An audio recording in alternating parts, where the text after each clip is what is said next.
শিলিগুড়ি নিবাসী শ্রী মাখনলাল সরকার সবরই প্রতীক্ষার মতো দীর্ঘ প্রতীক্ষা।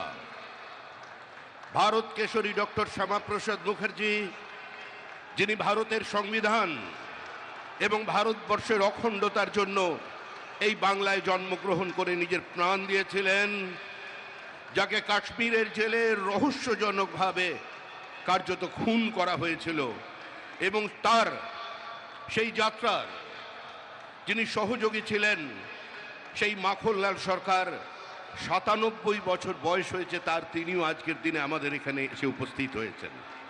শ্রী মাখনলাল সরকার তারপরে দিল্লিতে একটি দেশাত্মবোধক গান গাওয়ার জন্য দিল্লি পুলিশ তাকে গ্রেপ্তার করে। কংগ্রেসের সরকার নিয়ে যাওয়া হয় বিচারালয়ে।